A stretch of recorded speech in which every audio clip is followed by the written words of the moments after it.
Good evening and welcome to NewsCenter. I'm Lacey Wallace. And I'm Connor Hammonds. And here's what's making headlines for today, October 21st, 2021. Morehead State University is experiencing a great loss this week.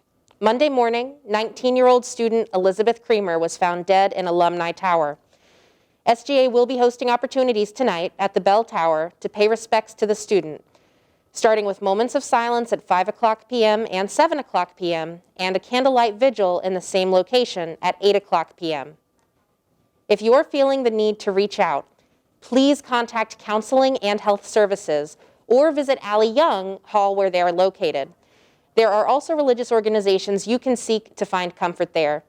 Each of these resources are free and available to everyone. The university encourages you to seek them out as needed.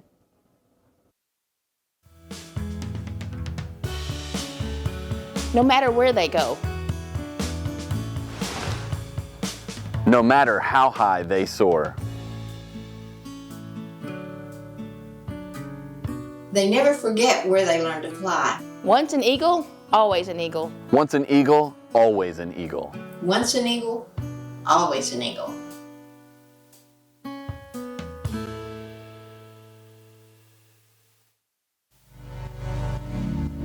Here at Morehead State University, the nursing program is ranked 4th in the state and is named one of the best in the nation. Students have access to the latest in medical technology to provide hands-on practices. The Department of Nursing is creating nurses that want to change the world by saving others. MSU Student Government Association has partnered with Rollover Rolled Ice Cream. Every Friday after 5 p.m., MSU students will receive a $3 discount. This offer is given to the first 70 students who show their MSU ID. The discount started October 21st and ends October 29th. SGA is hosting the 2021 Fall Festival this Tuesday. The event is located on the lawns in front of Aduc, Fields, and Allie Young. There will be games, food, and prizes. The festival starts at 5:30. Everyone is welcome to attend. The Rowan County Arts Center has started their October events. The 2021 watercolor class exhibit is just one of the few that the Arts Center is hosting. The watercolor class meets every Thursday and Friday at 2 p.m. and runs until October 29th. A meet and greet with the artists will be held from 4 to 6 p.m. on the last day of class. NewsCenter visited the Golden Yang Art Gallery and its new exhibit. The Black Art Matters exhibition is being held in the Golden Yang Art Gallery. We spoke with Melissa Youngblood for more information. I have several different roles here at MSU, but mainly I am the gallery director for the Golden Yang Art Gallery.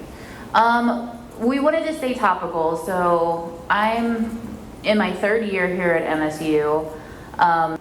Committees that I have joined have been based on diversity and studies and issues within inclusivity. And so with everything that's gone on in the past year, some stories have been able to break through COVID being the main story that's going on. And one of those is just about, George Floyd and Breonna Taylor and all of the rampant racism that we are dealing with these days and trying to move forward from. So the combination of those two things made this a really important show. And it's just time to really make it known that the Golden Yang Gallery's mission is about diversity and inclusivity for all artists and for all visitors to the gallery. Everybody can come to this exhibit. We are open to the MSU public and also the greater public of Rowan County. We even have out-of-state visitors that come by sometimes. We only ask that you wear a mask when you're in here and be safe and keep social distancing. So everybody is welcome. Again, that's the mission of Golden Yang Gallery, is everybody comes in and comes to see good artwork, we hope. Our hours of operation are Monday through Friday, 10 a.m. to 4 p.m. For NewsCenter, I'm Jason Hall.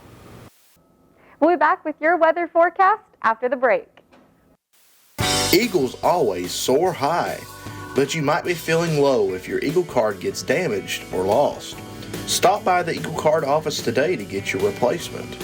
Our office is located in Aduc by the University Post Office for your convenience. We are open Monday through Friday, 8 a.m. to 4:30 p.m. The Eagle Card office is here to help you soar again. Stop by and see us today. The saxophone studio is just anybody who I'm teaching that plays the saxophone. Most of them are music education majors, so they're going to go on to be band directors or school teachers. You don't have to be a music major to play saxophone. I'm very proud of my students. They've done a really good job of creating a very positive and uplifting environment. If you are a saxophone aficionado, or if you enjoy the saxophone, you are welcome to join the studio.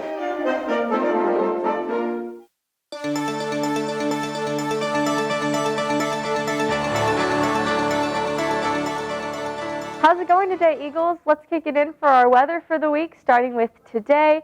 Right now, current conditions, we are at 69 degrees right now. It is mostly cloudy, and even though the humidity is 73% right now, our winds are at 18 miles per hour, causing that nice chill for that great fall weather.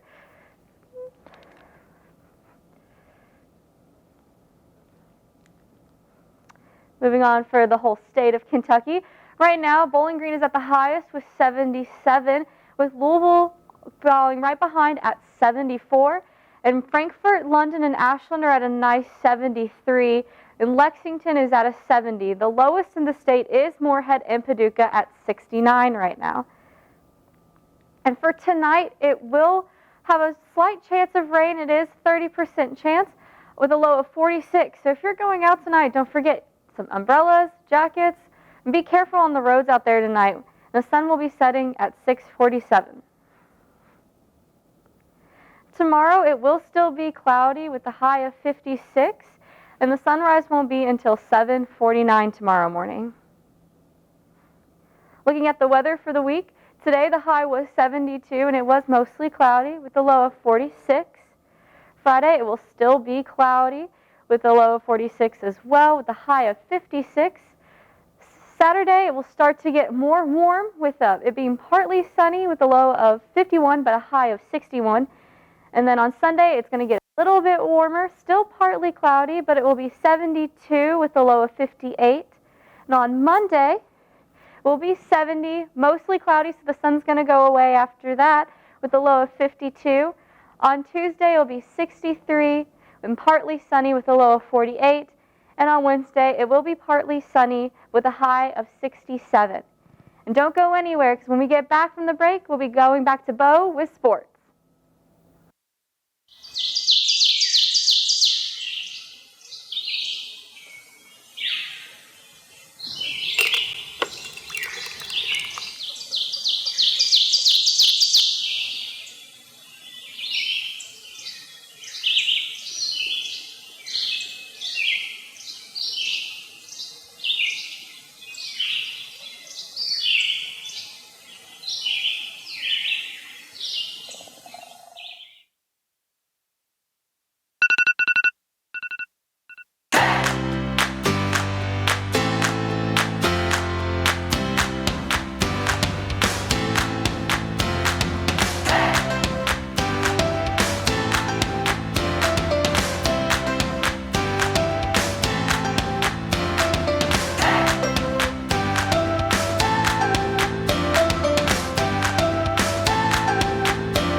Hello, Eagles. My name is Bo Smith, and I'm here with your NewsCenter sports updates for the week. First off, we have Msu Soccer, where our Eagles headed off into Sunday facing Southeast Missouri State, which resulted in a long and hard-fought scoreless draw between both of the teams. This draw marks the second of the MSU's OVC season so far, and the Eagles had an advantage on offense with having more possessions than the Red Hawks, outshooting them to 10-2 in the game. Michelle Jirantowski bounced back from the last game with only one save shy from her 5th shutout of the season, which would have tied for most in the OVC. Throughout the game, the Eagles had many missed opportunities on the goal, but made up for it with defense, even limiting the Hawks to no shot attempts in the first half. Both teams then battled the whole game and resulted in 2 overtimes. The Eagles' soccer season record stands at 8-4 as MSU stays home and takes on UT Martin this Sunday. Next up, we have MSU Volleyball, where they continued their hot streak with a 3-0 sweep over UT Martin on Saturday. MSU continued the win streak and brings the OVC record to 7-2, only losing twice against Austin Peay at the beginning of this season's OVC play. This win also marks the 21st victory out of the last 24 games with UT Martin, dating all the way back to 2005. And for the game, Mackenzie Wagner had 7 blocks and Irene Bordenstall had 5 of her own. No one was able to get double digits in kills for Moorhead, but Olivia Longmire led with 9 kills, hitting for 32%. Allison Wynn then held down the back row with 16 digs, the highest in the match. Their overall season record stands at 11-9 as our Eagles hope to keep the streak alive against Eastern Illinois this weekend. Next up, NewsCenter got to catch up with alumni at the annual homecoming game. This past weekend, NewsCenter attended Moorhead State's annual homecoming tailgate. Hey guys, my name is Lauren. I graduated with a strategic communication major. My name is Morgan Essel, and I graduated in 2020 with a degree in accounting. I married this man, met him as on our floor in Manon Hall.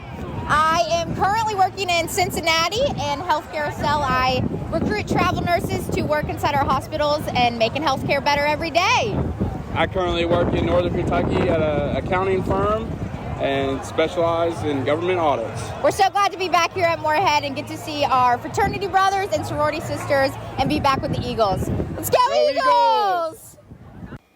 After not being able to have the event last year due to COVID, everyone was more than happy to bring back the tradition this year. It's been great to come back after homecoming last year, being on the court, not be able to do anything in person. It's good to come back this year and see everybody and experience that again in person now that kind of COVID has dwindled down a bit. Following the tailgate, fans made their way to Jane Stadium to cheer on the Eagles as they took on the Butler Bulldogs. At halftime, Cody Hammonds of Lovely, Kentucky and Sarah Halleck of Moorhead, Kentucky were named your 2021 Homecoming King and Queen. To end the day, the Eagles defeated the Bulldogs 31-8. For NewsCenter, I'm Tanton Kaiser. Hey, it was a great weekend for Eagles and fans alike as MSU football was clicking on all cylinders with a nice 31-8 win over Butler on homecoming weekend. This brings the Pioneer record from 3-0, and the ground game was essential for the victory for Moorhead as the Eagles put up 323 rushing yards overall, with running back Earl Stoudemire recording a career-high 148 yards. Quarterback Mark Pappas threw 2 touchdowns and had 223 passing yards, sliding into 6th place in career passing yards in MSU history with 5,649. Receiver B.J. Bird scored on both touchdown passes from Pappas, but also had 9 more receptions and 121 receiving yards. Vaughn Taylor Jr. had a terrific defensive display with 2.5 tackles for loss, 1.5 sacks, and a team-high 8 stops. Following the homecoming victory, the season record stands at 4-2 as our Eagles will travel to New York to face Marist on Saturday. Make sure to wish them luck, Eagles. That's all we have for today. Make sure to tune in next week for more NewsCenter sports updates. We're going to go back to Lacey and Connell for more news updates at the desk. I've been Bo Smith. Thank you. Women's virtue is amazing, sisterhood, independence. Women's virtue is a safe place, it's spiritually powerful, and it's truly divine amongst women. Phenomenal. Phenomenal.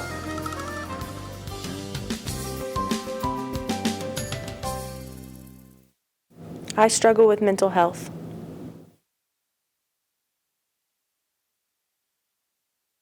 I don't really remember when it started. It's just always been a part of who I am. Not that it hasn't been hard. It's been exhausting trying to figure out how my own brain works.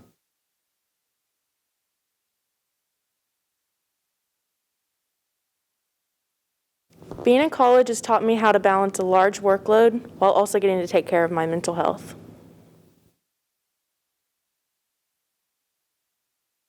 The pandemic is really isolating and the world is really scary during this time. I felt like I had no real friends and no real connections.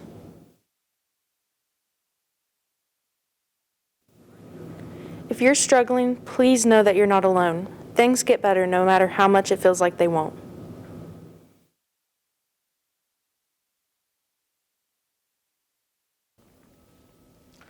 Morehead State hosted Coffee with the Cop last Thursday on the ADUC patio. Coffee with the Cop has made more than 15,000 events nationwide. This brings police and the community together to discuss issues and learn more about each other. Students and police officers discovered future goals while being in a controlled environment for the community that they live in and serve. This is Coffee with the Cop. It's the first one we've had here for in recent memory. There's actually a national Coffee with the Cop day. It was actually last week, and we had fall break, so we pushed it back to this week. This is a good opportunity for us to be out here in the public, for everybody to come interact with us, for us to help build relationships with the students and the staff here at Morehead State University. It's a lot easier to come up and talk to us here than it is, possibly driving the cruiser down the road or something like that. But we this gives us a great chance for people to come drink coffee with us, have a donut, just talk about whatever.